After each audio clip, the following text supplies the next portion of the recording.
Hello, welcome to WMW's weekly newscast, bringing you the global waste management headlines. Coming up, €33 million upgrades complete at Catalan waste-to-energy plant, huge marine debris research programme in Australia, Warwick University investigates the use of digestate in horticulture, and US startup aims at making carbon fibre more recyclable.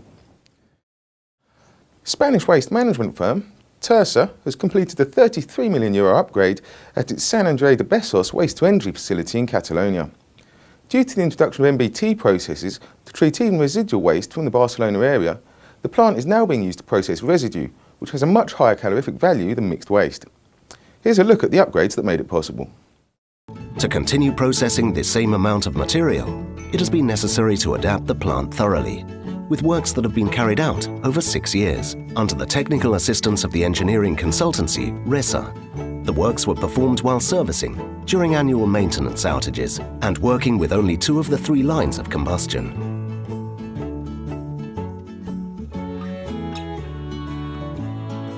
These works have sought to produce more steam, which is used to generate more electricity and to meet the demand of the district heating and cooling network. So they have affected 3 key systems of the facility: the water steam cycle, the power generation, and the base of all the operations in the plant, the combustion system. The crane that feeds waste has been replaced.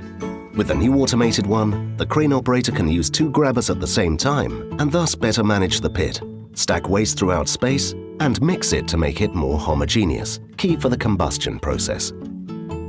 The new hopper feeds the grate with a continuous waste stream, and the new feeder always loads in the same thickness. Therefore, the amount of material inside the furnace is better controlled.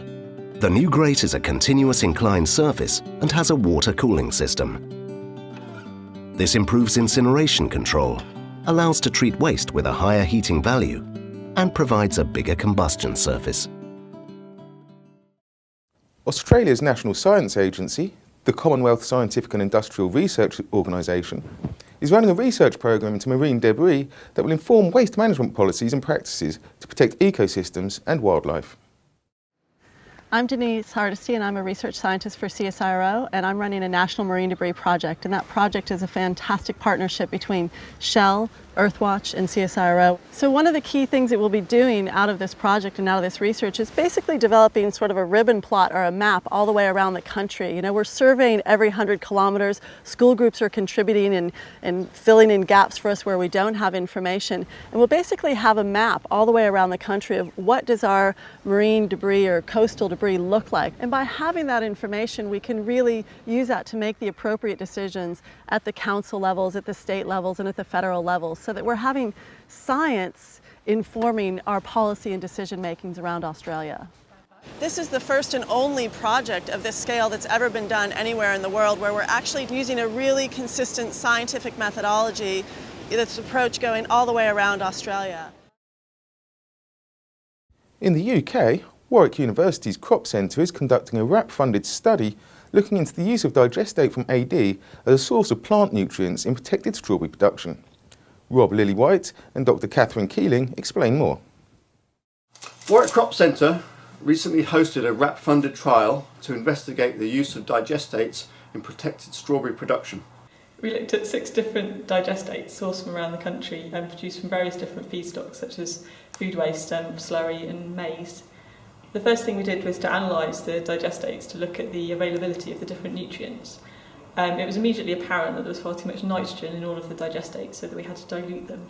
Also, 100% of the ammonium, 100% of the nitrogen was in the form of ammonium, which would potentially be toxic to the plants and also would produce a very acid root zone, which would affect the availability of the other nutrients. So we addressed this by adding in a bit of nitrogen, a bit of nitrate nitrogen, in the form of potassium nitrate, which would be similar to what a commercial grower would do, in that they'd supply the plants with extra potassium and nitrogen during the fruiting and flowering stages. At a recent event organised by Launch, a NASA-backed organisation for promoting breakthrough ideas, Ray Bonato explained his molecular approach to making thermoset composite plastics recyclable. Materials are increasingly used for automotive and aviation carbon fibre components because of their lightweight and high strength, but few options exist to recycle them as they enter the waste stream. So how do we currently recycle composites? Well, you can grind it up, you could turn it into dust, stick it into cement. There's a functional benefit to that as filler, but you're losing economic value. You could burn it, but then you're just burning off the plastic and losing that value, and the carbon fiber comes back in a degraded form of lower value. And if we just took an example of, say, aerospace, we know that one full composite plane in production generates about 30 million pounds of scrap annually. And in a collaborative LCA study with the University of Catania, we know that our chemical process, which is a low energy recycling process, has 2 times less CO2 emissions than grinding and 4 times less CO2 emissions than incineration. So how do we do this? Well, thinking about molecules, obviously the logical place is to start at the beginning. Let's redesign the molecule to actually be recyclable from the start. For WMW, I'm Ben Messenger. Thanks for watching.